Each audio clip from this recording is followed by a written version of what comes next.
Okay, so Rayim Tov, everyone. We're continuing in the Sefer Eshbaich Lefonav Sichi from Rav Carmel Zichron Levracha. We're in the middle of chapter 3, discussing the virtues of HISBODEDUS. And the last few virtues we've talked about, it wipes out all the prosecutions. It can change the heart of stone into one that can be lifted up to Hashem. You can be misboded right next across the Shekhinah. And now we're going to go to the next virtue on page Ayin Tes. This is called Kishiyoshev Lifnei Hashem, when you sit before Hashem, Zoicha lekabel diburim min hashamayim. You merit to receive words from the heavens. He brings from, again, Rabbi Nachman in Likutei Maram, quote, Ki hadiburim she'adam mesiach u'medaber beino lebein kono, the words that a person speaks between himself and Hashem, hein bechinas ruach hakodesh, there's an aspect of divine inspiration. Why? Ki al yedei shenichnas lazeh, since you're entering into this conversation, u'machriach atzmo, and you're pushing yourself, and you're preparing yourself to speak to Hashem. So what does Hashem do? Hashem sends words in his mouth, which is an aspect of divine inspiration. You have to see and make efforts to have new words all the time.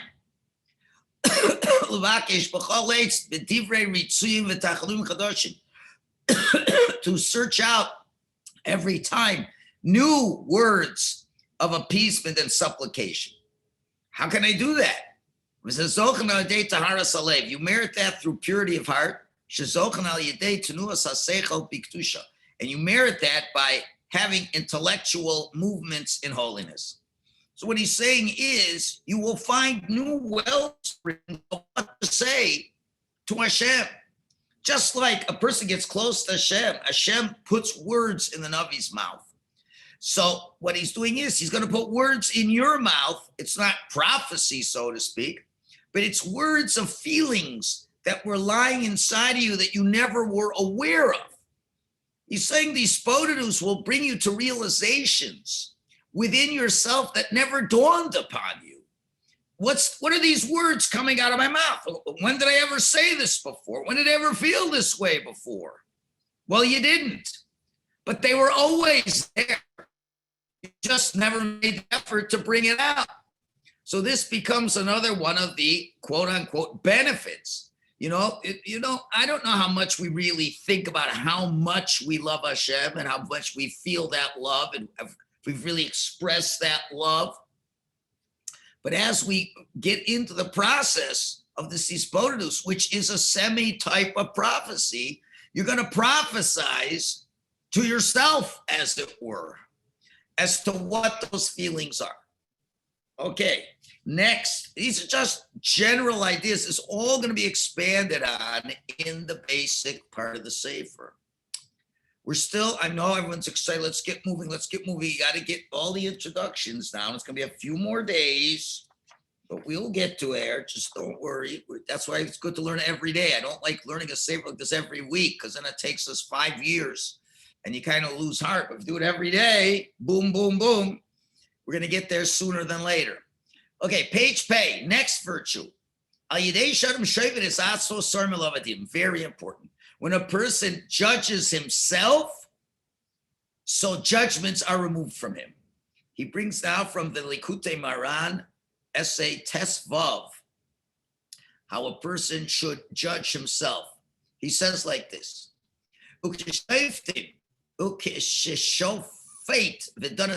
a person judges himself, says Rabbi Nachman, ain't done in Osolamala.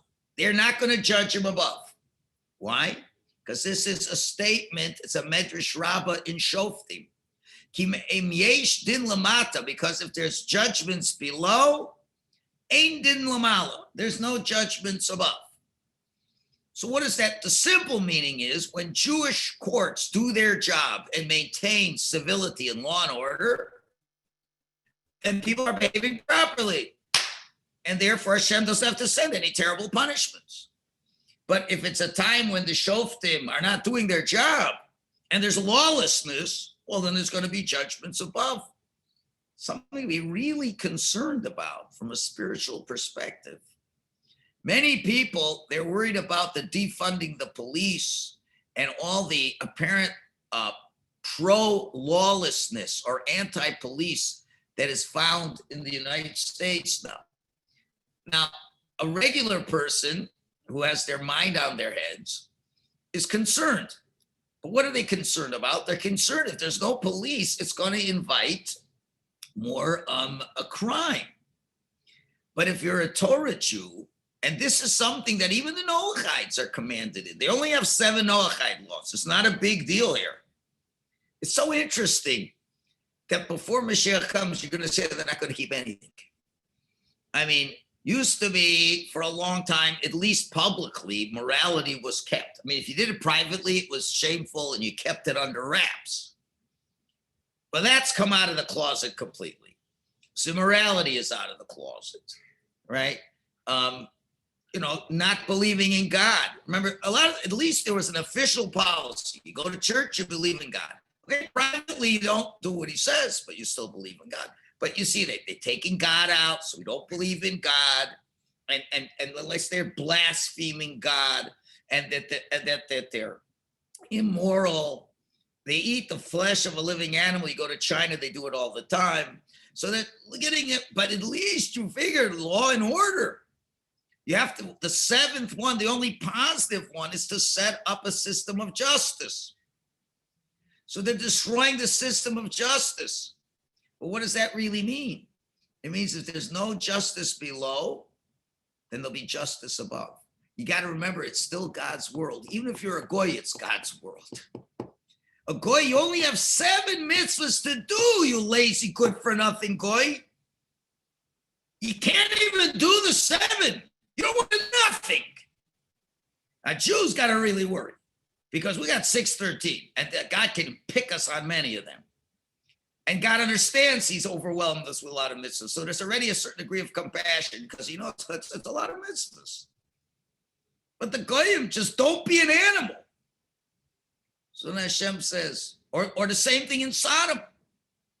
They legislated all the things that are legislated now in America. So God says, I got to bring a flood. You don't do judgments below, I do judgments above. You got to be really worried. And what do the non-Jews say? It's not God, it's climate change. So we're in charge of the climate, and we're going to stop the climate change and be the worst menuvalim in the world. And that ain't going to be. That just ain't going to be. In other words, that's what you have to really worry. Since there's no judgment below, there's going to be awesome judgments above. And that's really worrisome for those who are living in that country. Because once Hashem is going to judge the world above, now you want to say that's the corona? I don't know. I'm not a prophet. I do know one thing. Hashem makes rules.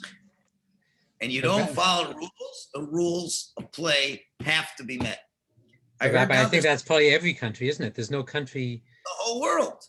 And I hear now that India, I think themselves are going to lose 1 million people to corona. Yeah. At least, right?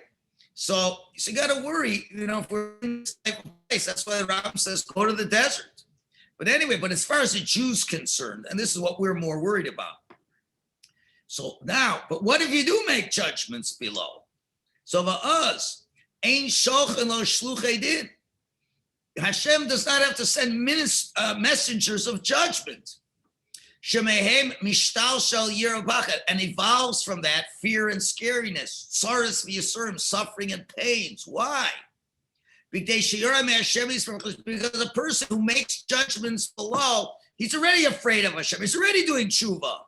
The person himself has been aroused. Therefore, no purpose of Hashem judging anymore, because the person's judged himself.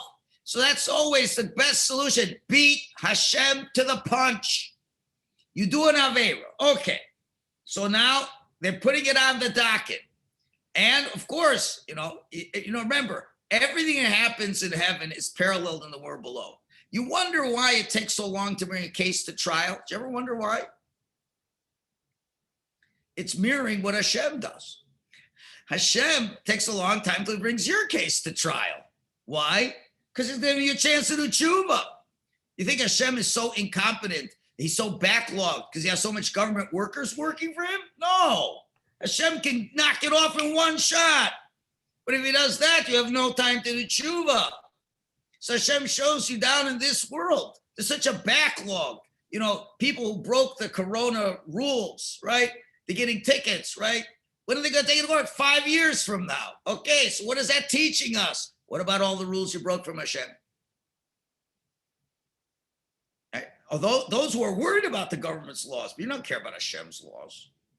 You won't go to your house, but if Hashem tells you not go to your house to see something bad, that you don't listen to. So at least, I have time. You have time, all right, but don't waste it. Do tshuva. So by the time it's brought to court, the case will be dropped. So what are you bringing him for? Well, he saw terrible things on the internet. Well, as far as I see, he stopped looking at it for 3 years already. So case dropped. So that's what the point is. Now, where do you think that's going to come from? Just one day you're going to stop doing it, or is it going to come from real HISBODEDUS? Ubizora Kaddish Kasa, the Zohar writes, when a person initiates himself, he comes before Hashem and judges himself, and he confesses, and he asks Mechila from Hashem before the court date. Then come the prosecutors at the court date, the Katagorim. Hashem pushed them off. They have no way to prosecute. And that's what the Zohar says. Here's a good analogy. There's a halachic principle that is modeh b'knas potter. If a person confesses to a court before he's caught on a penalty, right? A knas. That's not punitive. Is that called punitive? Yeah, I think it's punitive. There's restitution and punitive. So let's say a guy stole in stealth. He has to pay double. Why is double? Well, the second's a knas. So first amount is restitution. Second is punitive. If the guy comes to the court before the court knows who the ganef is, and he saves them the trouble of investigating and this or that, and he admits that he did it, we drop the extra amount and he only pays what he owes. That's called modeh b'knas potter. So now the Zohar seems to say that's how it works. He compares when you go to Hashem as a modeh b'knas, shepater milishalim tashlume knas. You don't have to pay the knas. But in other words, it's very fascinating over here when you think about it. What do you mean knas? What do you mean? Where's the knas? I don't understand. Let's just say you have a regular amount. I steal from a person.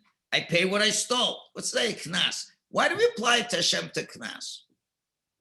So it's all coming to my mind now. Hashem is either putting ideas in my mind or I'm just saying foolish things. I hope it's the former. Every time, what's so terrible? There's been a ganef and a goslin, right? A goslin, a guy who's an armed robber, if he does it in public, you catch him, he only pays what he stole. The guy does it in stealth, he pays double. Well, why does he pay double? Well, one of the problems is because it shows that you're afraid of people, but you're not afraid of Hashem. Okay, so there's this idea of the knas that you pay. Okay, so now, that's when you're dealing with people. How about when you're doing an avera towards Hashem straight off? You're doing an avera straight off to Hashem. So what are you really doing? Most people, when you do an avera, do you really think Hashem is looking? No. But what do? You just don't want other people to see you doing it, right? So really, every avera you do should have a knas, shouldn't it be? Because A, the sin like you stole $100. Okay, you got to pay back the $100, but you did it in stealth. That means you didn't even worry that Hashem was looking. So for that, you pay another 100. Okay, how about every time you do an Aveir? Let's say you ate treif, and you're not eating treif right in the shul, are you? No, you're eating treif in your home. Nobody's looking. You ordered in, and it came in an unmarked car in an unmarked bag, and you're eating the treif in your house. So now you got to pay double. What does that mean? You got to pay the punishment for the sin, the negative effect that was created from the sin, and in other words, you created a negative spiritual reality. You damaged the world. But number two, you said, I'm not interested in God. So now you got to pay that knas. Now, for the damage you did, okay, certain things can be a restitution for that. But for denying God's existence, whoa, that's going to be bad. He's going to really hit you hard on that. So now when you do tshuva, what are you really doing? When you're doing tshuva, you are saying, you know what? I was an idiot for doing this. How could I have thought for a minute that Hashem's not looking? So he cries his heart out. He's mamish doing tshuva. He's suffering. That is paying the principal amount. That's the restitution.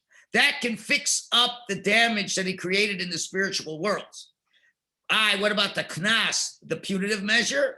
Well, once you've admitted your crime and you've paid the initial crime, just like a person who steals, he has to give back the $100. Then there's no need for punitive actions. And that's what I think Rabbi Nachman's saying. We are turning to Hashem and your mamish being mispoted. And now you're mamish confessing and you're not fooling anybody. Now you might say, Hashem, when I did the Avera, I don't know why. I thought you didn't care and you're not looking and you're not supervising. And I regret this terribly. And you say, I'm talking to you face to face and I'm coming clean. It's hurtful. Okay, Hashem says, okay, you pay, and you have to do certain behaviors. I commit from now on, I'm not going to eat treif. I'm going to help people eat kosher. And then, okay, that's the payback. You paid back the principal. Good. I still have to give you the second one. That you already confessed. Moder b'knas potter. No need for Hashem to do anything. You've taken care of all of it yourself.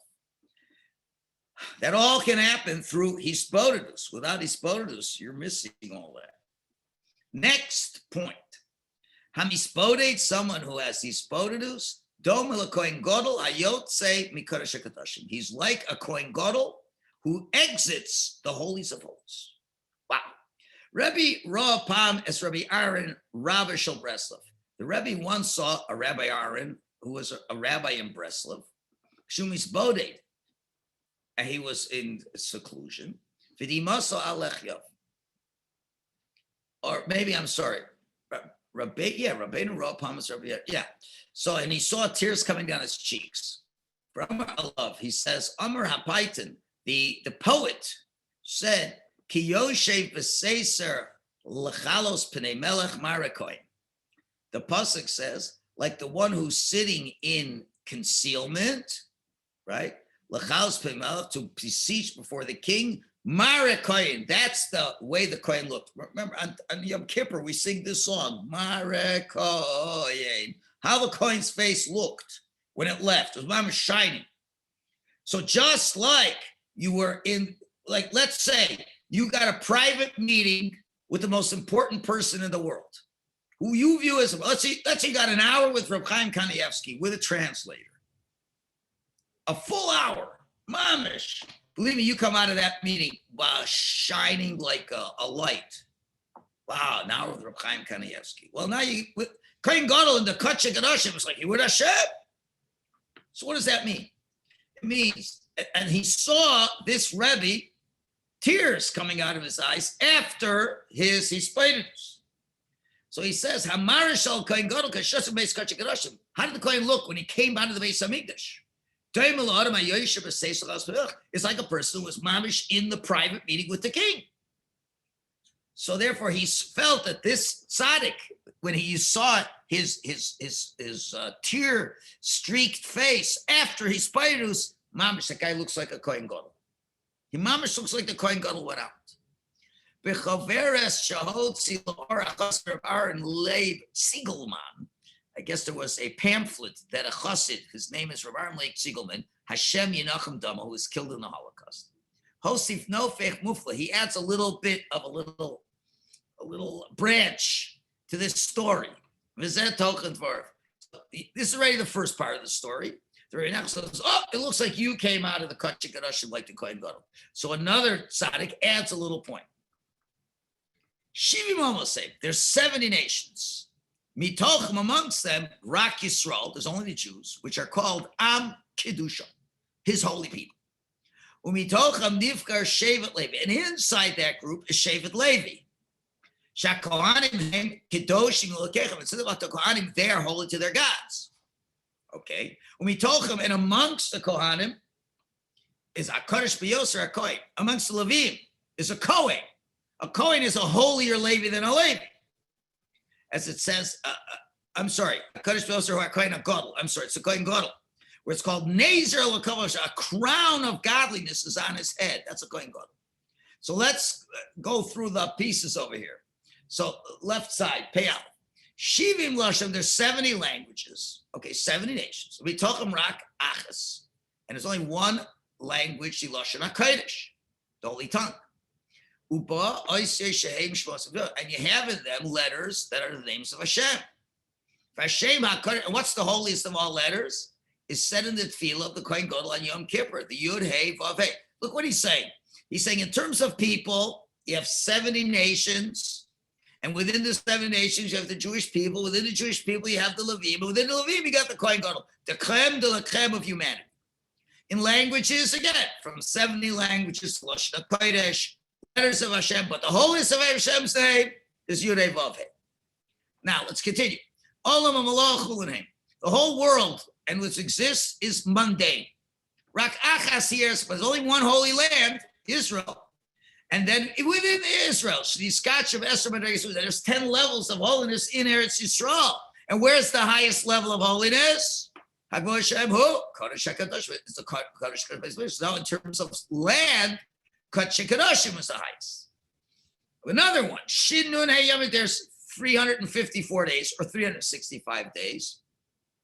Now, what are the holy? Most are mundane, but the holiest ones are Shabbos and Yom Tov. But what's the holiest of holies? HaKadosh Yom Kippur, Shabbos Shabbos. How about Karbanos? Different levels are Karbanos. We have Kachim Kalim, the lighter Kachim that can be eaten in Yerushalayim. You have Kachim, you have ones that have to be eaten in the Azorah or that are totally Anola. What's the holiest of all Karbanos? Is the Ketoris. It's the Ketoris that the Kohen brings on the Kodesh HaKadoshim. So let's add it all up. Fa'atat, say Elamat. Let's learn. Ha'ish HaKadosh Ba'am, the holiest man in the world, is the Kohen Gadol. B'yom HaKadosh Ba'am, the holiest day of the world, is Yom Kippur. B'mokam HaKadosh Ba'am, in the holiest place in the world, is the Kodesh HaKadoshim.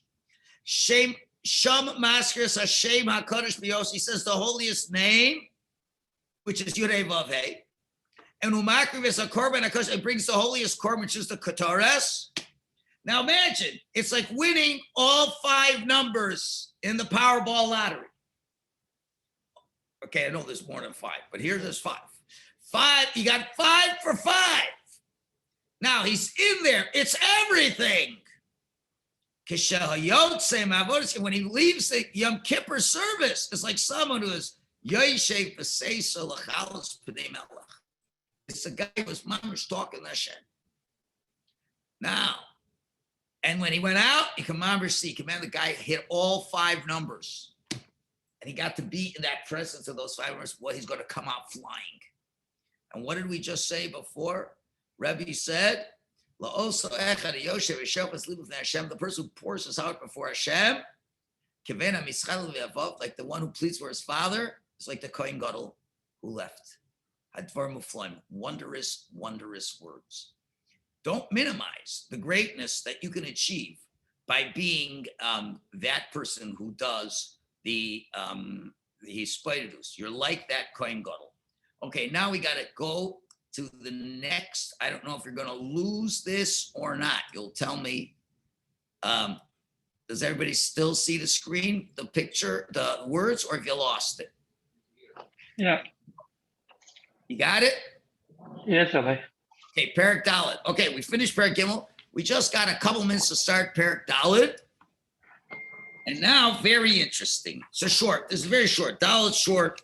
The next one is short. The two little things.